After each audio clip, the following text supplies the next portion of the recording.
Dans l'actualité ce soir, la grève, elle a commencé dès ce soir dans les transports publics, éducation, hôpitaux, justice, de nombreux secteurs devraient être touchés demain. Une grève qui pourrait relancer le débat sur le service minimum. Va-t-il fonctionner? Sera-t-il appliqué? Et comment? Élément de réponse dans un instant. Dans l'actualité également, une étude qui fait mal. Les performances des élèves de CM2 ont baissé de manière significative depuis 1987. Des tests de français, d'orthographe et de calcul ont été soumis aux enfants à 20 ans d'intervalle. Peut-être une piste dans l'énigme de l'étudiante française disparue en Hongrie début décembre. La police française partie sur place veut relancer l'enquête sur la foi de nouveaux témoignages. 5 jours après la tempête, des centaines de milliers de résidents sont toujours en grande difficulté dans le sud-ouest. 9 départements ont été classés en état de catastrophe naturelle. Ce soir, reportage sur une famille miraculée. Enfin, ce chiffre qui lève un tabou sur l'inceste. Plus d'1,5 million de personnes auraient été victimes d'agressions sexuelles dans leur famille.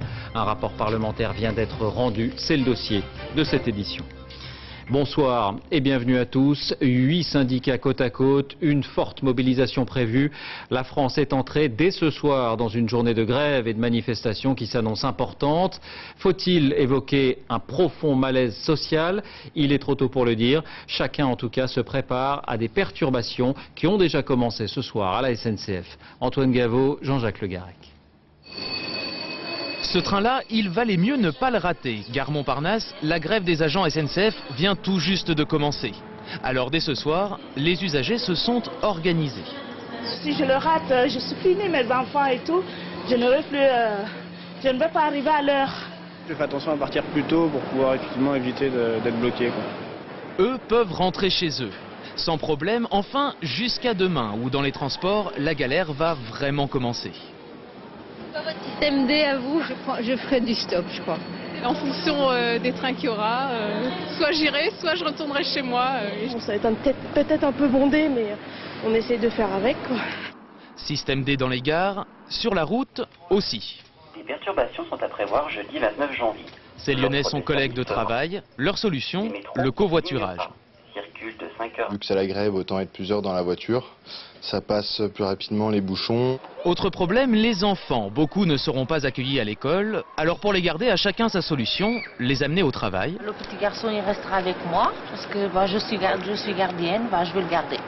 Je pense que je vais les emmener avec moi. Les grands vont rester tout seuls et je vais peut-être emmener le mien avec moi. Certains parents préfèrent poser une journée de RTT. Je vais pas y aller carrément au travail. Ouais, je vais rester à la maison.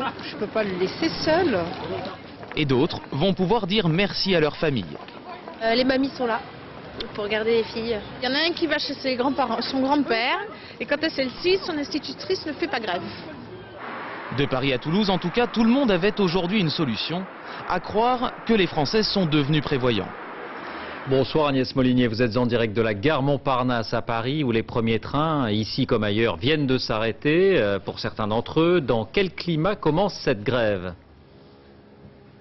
Assez sereinement, David, il n'y a pas ici d'affluence particulière car manifestement tout le monde estime qu'avec une telle unanimité syndicale, la grève devrait se voir et comme on vient de le remarquer dans ce reportage qui vient d'être diffusé, eh bien les gens se sont organisés. Il faut s'attendre à 60% des TGV, 40% des TER, les TGV Est, Eurostar et Thalys circuleront normalement. À Paris côté métro, il sera peu ou très perturbés selon les lignes. Les RER A et B seront très touchés, 1 sur 5 seulement, 2 sur 5 pour les Transiliens. Côté ciel, 30% des vols devraient être annulés à Orly, 10% à Roissy, mais il est plus prudent d'appeler sa compagnie aérienne. Et puis pour ceux qui doivent prendre le train, voici les 2 numéros de téléphone, un pour le réseau national, l'autre pour le réseau en Île-de-France. Agnès Molinier à Paris, merci Agnès. J'ajoute que la plupart des quotidiens nationaux seront directement touchés, ne devraient pas paraître après-demain vendredi. Alors cette journée sera un test pour le gouvernement, pour le climat social, mais aussi pour le service minimum. Chacun se pose la question, sera-t-il assuré? Élément de réponse avec Romain Messi et Vivien Roussel. Le service minimum, une volonté de Nicolas Sarkozy qui au cœur de l'été se montrait satisfait de le voir enfin inscrit dans la loi. Désormais, quand il y a une grève en France, personne ne s'en aperçoit. Mais la loi sur le service minimum cache une réalité un peu plus nuancée. Concernant l'école, lorsque plus de 25% des enseignants sont grévistes, l'accueil des élèves doit être à la charge de la municipalité. À Strasbourg, par exemple, 10 établissements scolaires seront dédiés demain au service minimum d'accueil. Pas simple pour les parents, car l'inscription devait se faire 48 heures à l'avance. Les modalités sont un peu compliquées, parce qu'il faut se déplacer jusqu'ici pour déposer la feuille. Pour moi, c'est pas évident parce que, en fait, j'ai 2 enfants qui sont dans le même groupe scolaire et j'ai un qui a un service minimum et l'autre qui ne l'est pas. Mais dans de nombreuses villes comme Grenoble, Albi ou en Seine-Saint-Denis, le service minimum ne sera pas appliqué. Les maires estiment ne pas en avoir les moyens humains. 13 agents communaux qui sont volontaires alors que j'en ai besoin de 302 dans les écoles, c'est impossible. Je ne peux pas organiser le service minimum d'accueil à Pantin. Concernant les transports, la loi indique que les grévistes doivent se déclarer 48 heures avant le début du conflit. Objectif, que la SNCF ou la RATP puissent faire de vraies prévisions de trafic et réaffecter les non-grévistes aux heures de pointe. Mais le dispositif peut être contourné avec par exemple les grèves de 59 minutes comme lors du conflit Gare Saint-Lazare. À l'UMP, certains souhaitent donc durcir le service minimum dans les transports en réquisitionnant du personnel disponible. Les syndicats, eux, entendent montrer demain que lorsqu'il y a une grève en France, elle se voit. Voilà pour le service minimum. Et puis, autre question qu'on se pose, face à la crise, la grève qui semble soutenue par l'opinion, on l'a vu hier, et qui va bien au-delà d'un mouvement corporatiste ou politique, la grève est-elle une réponse répandue en Europe ? Ou bien est-elle une exception française? Bonsoir François Baudonnet, vous êtes notre correspondant à Bruxelles. D'autres pays connaissent-ils des mouvements comme celui-ci ? Eh bien, face à la crise, il y a eu des réactions en Europe, des réactions extrêmement diverses. En Italie, par exemple, il y a eu de grosses manifestations au mois de décembre contre la politique économique de Silvio Berlusconi. Il y a eu des manifestations également en Belgique pour la défense du pouvoir d'achat, mais rien de comparable avec ce qui est annoncé demain en France. Alors pourquoi? Eh bien parce que la France a, on le sait, une tradition du conflit social, alors que par exemple en Europe du Nord, on a plutôt tendance à négocier avant de faire grève. Également parce que la France est un pays beaucoup plus centralisé que l'Italie ou l'Allemagne par exemple, et puis parce qu'il faut bien le dire, les réformes de Nicolas Sarkozy passent mal, justement parce qu'elles arrivent au pire moment de cette crise économique. Alors ce qui est sûr, c'est que demain, toute l'Europe va observer la France un peu comme un baromètre de son malaise social qui partout ne cesse de grandir. François Baudonnet à Bruxelles, merci François. Et puis un mot et une image de la grève générale qui se poursuit en Guadeloupe contre la vie chère. Elle est entrée dans sa 2e semaine et elle se double, vous le voyez, d'un mouvement des stations-service qui prive l'île de carburant. Les files d'attente sont impressionnantes, se déplacer est devenu presque impossible. Et faute d'essence, les magasins, les écoles sont fermés. Deuxième titre de l'actualité, cette étude sur le niveau scolaire qui risque de faire grand bruit. Alors le débat n'est pas nouveau, il est souvent très polémique. Eh bien le ministère de l'Éducation publie les résultats d'un test, un test de calcul, de lecture et d'orthographe réalisé à 20 ans d'intervalle sur un échantillon de plusieurs milliers d'élèves de CM2. Conclusion, les performances de ces élèves auraient baissé de manière significative. Gilles Marinet, Mathias Barois. En 2007, 4500 élèves de CM2 des écoles publiques ont planché sur les mêmes exercices que les enfants de 1987. Le constat n'est pas encourageant. L'appréhension de la lecture, de la dictée et du calcul s'est dégradé. Le nombre d'erreurs grammaticales en moyenne sur une même dictée, 1987 10,7, 2007 14,7. Le pourcentage d'élèves qui font plus de 15 erreurs, toujours sur une même dictée, est passé de 26% en 87 à 46% en 2007. Pour certains experts, c'est la formation des maîtres, tout simplement, qui est en cause. D'instituteurs.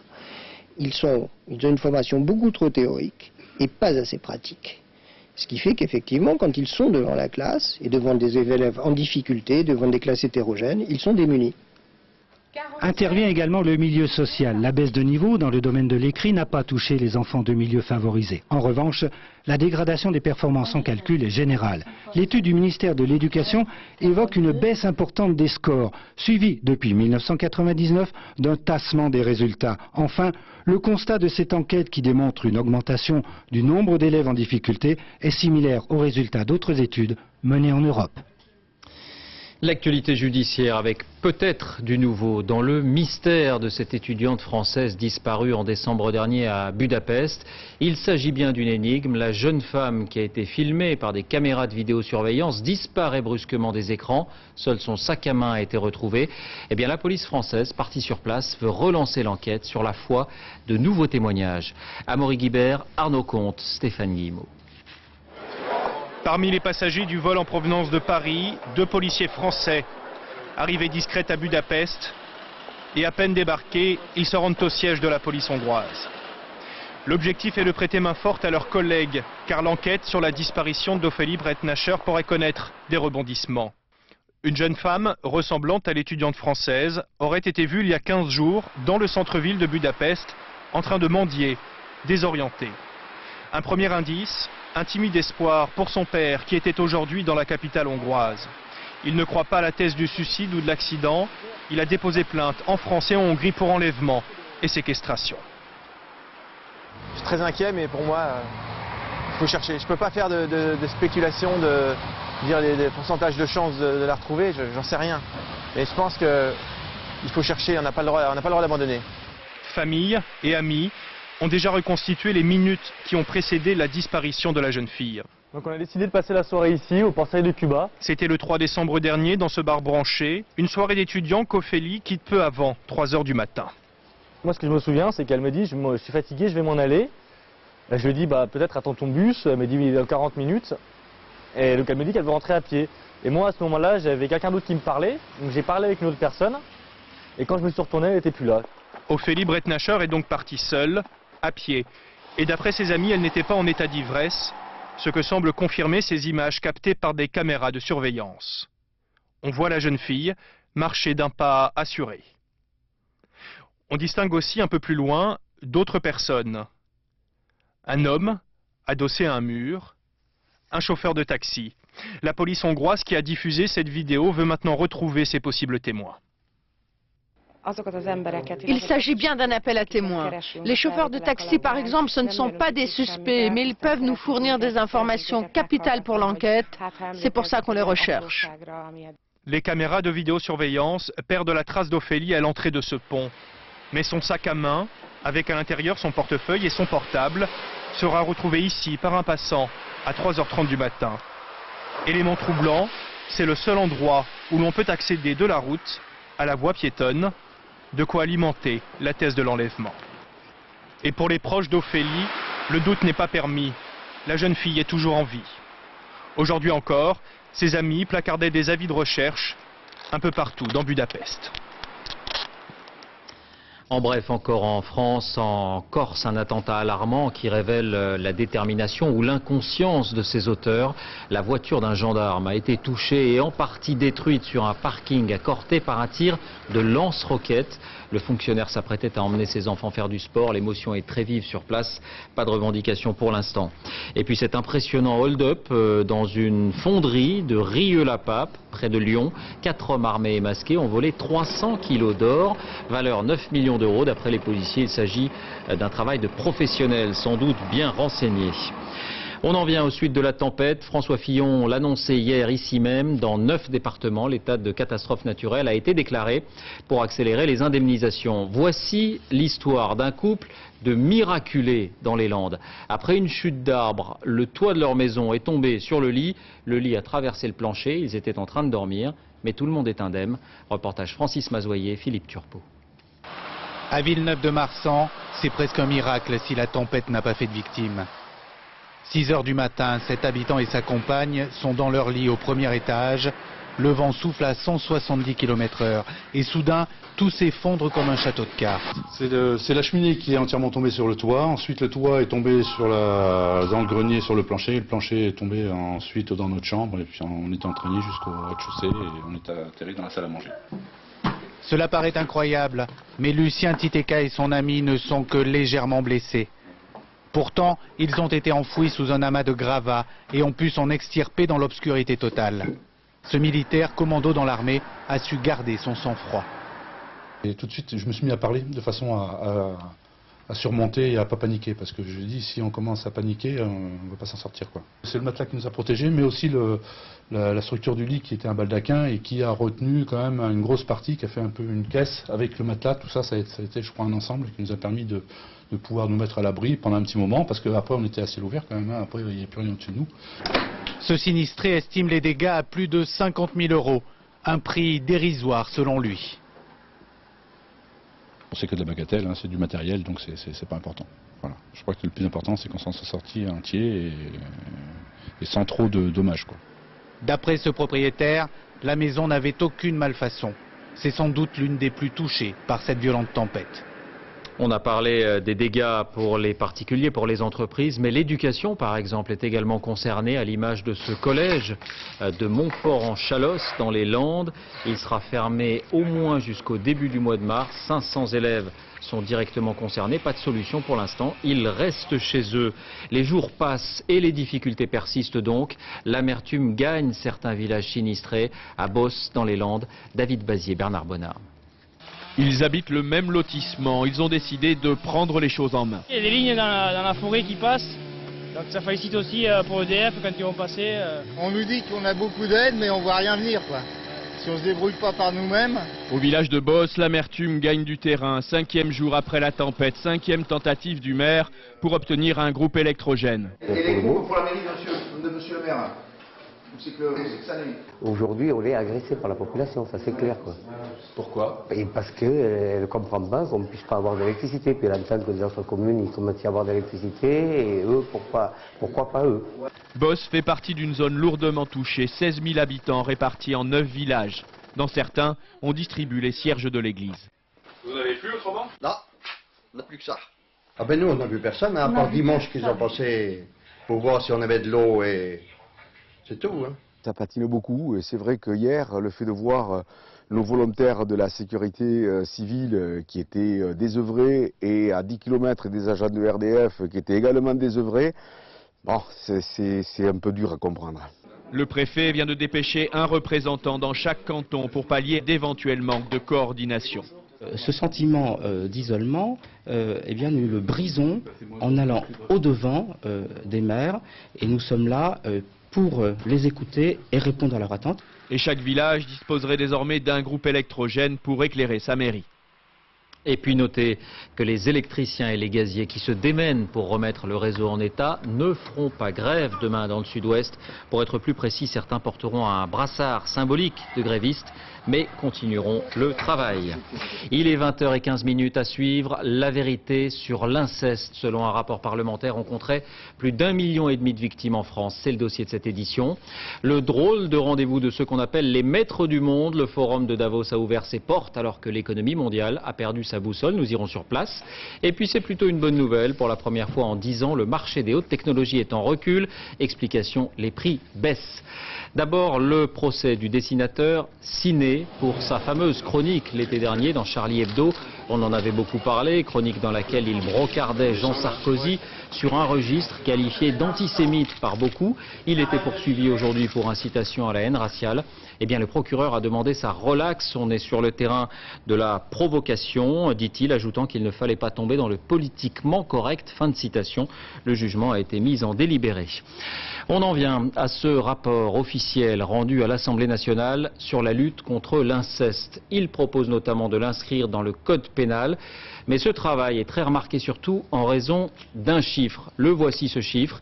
Il est tiré d'un sondage réalisé pour l'occasion. 3% des personnes interrogées déclarent avoir été victimes de l'inceste. Cela représenterait entre 1,5 million et 2 millions de personnes. C'est le dossier de cette édition. Il est signé Florence Bouquille à Frédéric Faure. Pierre ne montrera pas son visage. Difficile pour un homme de dire qu'il a été victime d'une mère incestueuse. Une mère aujourd'hui décédée qui a abusé de son fils durant toute son enfance. C'était une femme qui avait des problèmes elle-même d'insertion, qui avait été un peu désertée par son mari, donc qui avait du mal à s'insérer dans le village dans lequel on vivait, et donc qui cherchait des consolations. Et voilà, donc j'étais l'enfant sauveur, et donc je devrais en vouloir à ma mère. Mais pour l'instant, bon, à dire le vrai, j'en veux plus à mon père qui n'a rien fait. La victime d'inceste enfouit son secret, parfois des dizaines d'années durant. Dans ce service hospitalier, on aide justement ces victimes à libérer leurs paroles et on veille à ce qu'elles soient entourées, y compris à la sortie de l'hôpital. Vous l'avez vu ou pas encore? Je l'ai pas vu. Vous avez pas de contact pour l'instant avec l'association? Si. Donc là, c'est important qu'on puisse savoir ça. Pour ce psychiatre, les victimes d'inceste sombrent souvent dans l'alcool, la drogue et meurent beaucoup par suicide. C'est vraiment naître, vivre, grandir dans un environnement absurde et désorganisant dans lequel l'enfant doit faire face. Et ça, c'est quelque chose qui touche les fondements de la structure de l'enfant, de l'adolescent, de la personne en devenir, qui touche les fondements de sa personnalité. Et c'est pour ça que les conséquences vont être graves. Constance a 29 ans. Toute son enfance, toute son adolescence, elle a été l'objet sexuel de son père. En ce qui me concerne, ça a commencé à 2 ans avec mon père, jusqu'à 8 ans. Ça a commencé doucement en fait. Je pense que c'était à l'origine parce que ma mère était malade, très malade, elle avait un cancer. Donc mon père s'est un peu rabattu sur moi et au début c'était, bon alors ce que j'appelais des trucs pas graves, c'est-à-dire des fellations, des choses comme ça. Ça a commencé comme ça. Bon, il paraît que c'est assez grave en fait. Et quand vous étiez enfant, vous aimiez votre père, j'imagine? Oui, j'adorais mon père. C'était mon Dieu. C'est ça qui est terrible, c'est que pour moi, je vivais que pour lui, quoi. C'est un peu le problème d'ailleurs. C'est que mon père, c'était ma vie. Voilà. J'étais sa poupée. J'étais son amour, j'étais, comme il dit, son cadeau de Dieu, enfin, des tas de trucs.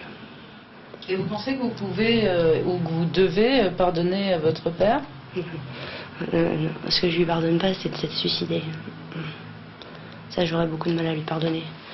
Ça paraît peut-être bizarre ce que je veux dire, mais déjà qu'il a gâché ma vie en faisant ce qu'il a fait, et le fait à la fin d'être parti comme ça, sans me laisser le temps de rien dire, ça c'est carrément pour moi le summum de l'enfer, quoi.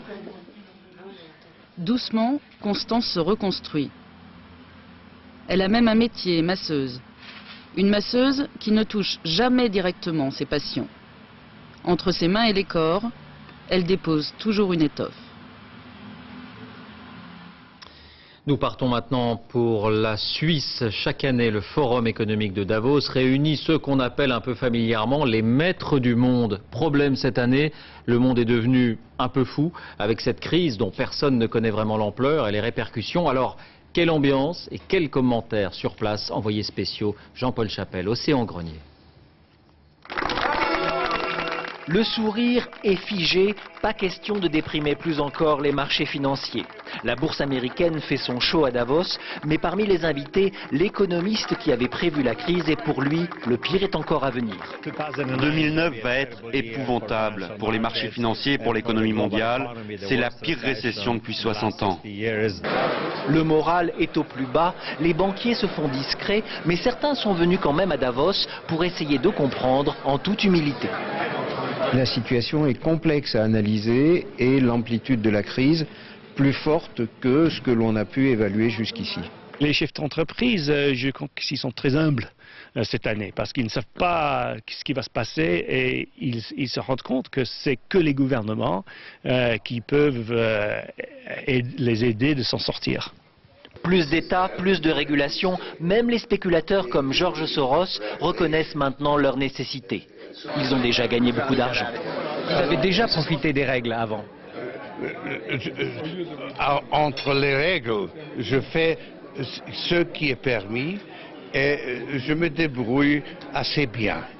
Mettre fin aux dérives et aux excès, plus facile à dire qu'à faire.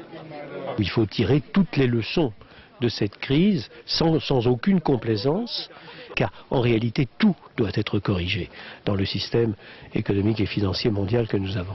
Dessiner un nouvel ordre économique mondial, c'est l'objectif des 20 principaux pays de la planète, le G20.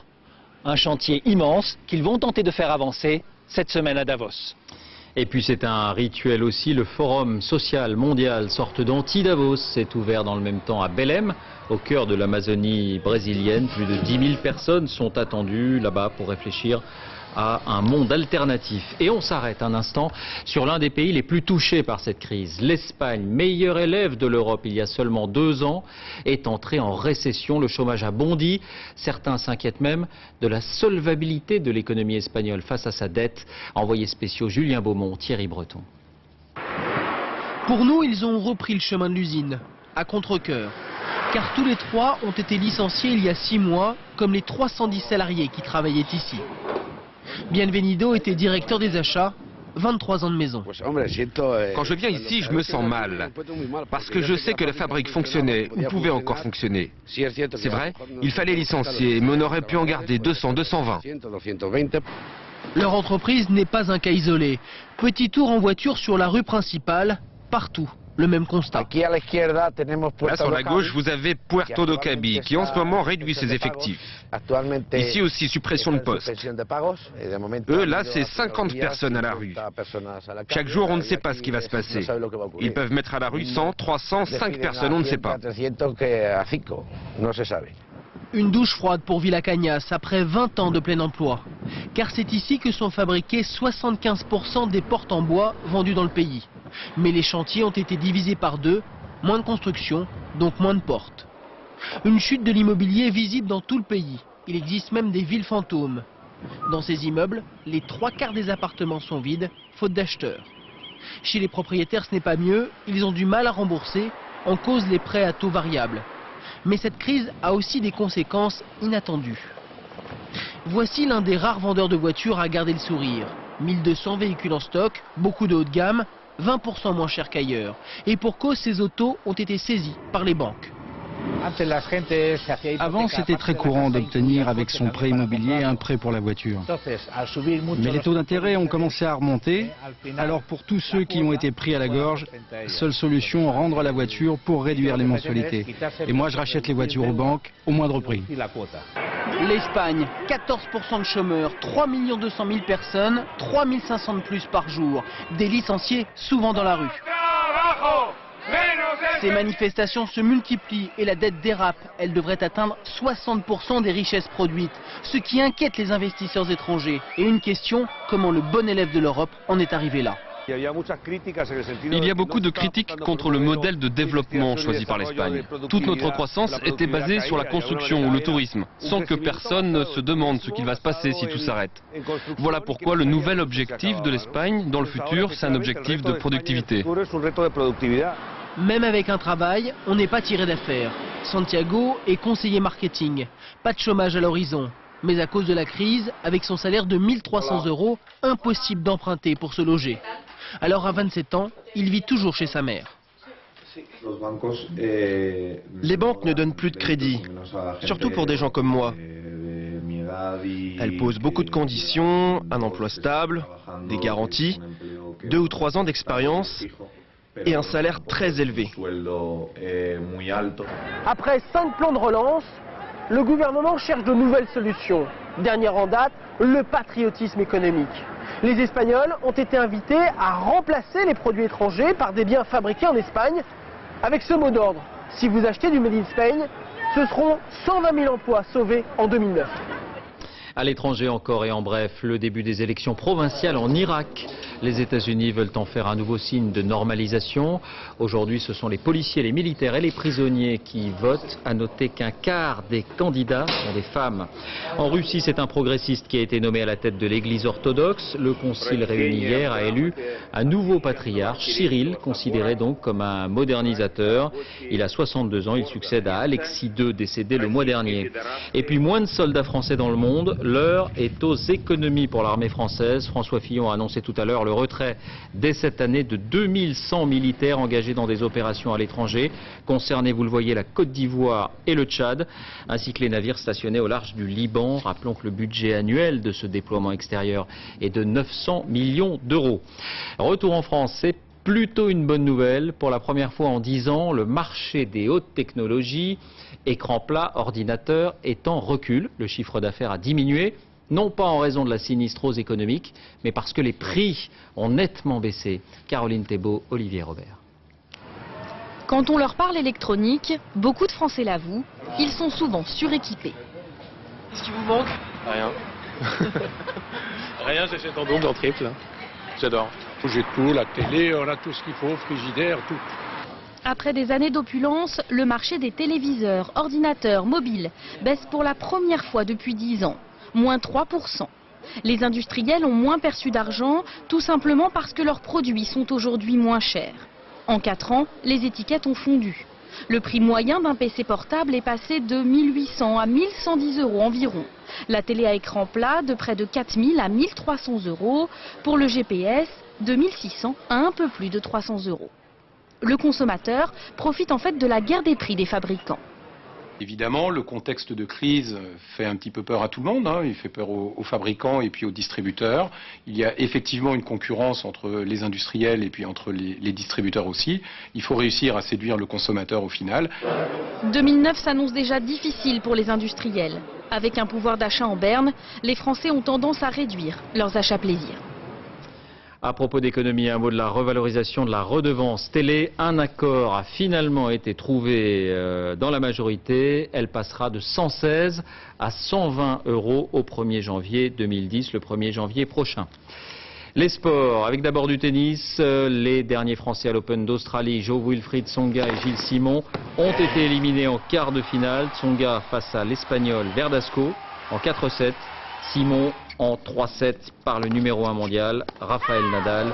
Espagne 2, France 0. Et puis du football avec une superbe affiche ce soir sur France 2 pour les 16e de finale de la Coupe de France. OL, OM, Lyon contre Marseille. Les joueurs, vous le voyez, sont à l'échauffement. Match commenté dans quelques instants par Fabien Lévesque et Xavier Gravelaine. C'est à suivre juste après ce journal. Avant de le refermer, ce journal, je vous en rappelle l'un des principaux titres. C'est la grève qui a déjà commencé dès ce soir dans les transports. Éducation, hôpitaux, justice, de nombreux secteurs devraient être touchés demain avec une interrogation également sur le service minimum. Un rappel, les 2 numéros verts qui vous sont proposés pour vous renseigner notamment sur ces transports, le numéro des grandes lignes, le 0805 90 36 35, 0805 90 36 35. C'est la fin de cette édition. Merci de l'avoir suivi. Tout de suite la météo. Laurent Romeshko, 20h35, donc Lyon-Marseille, c'est la Coupe de France. À 22h45, j'aurai le plaisir de vous retrouver pour un numéro des Infiltrés ce soir, enquête sur le travail précaire. Très bonne soirée sur France 2.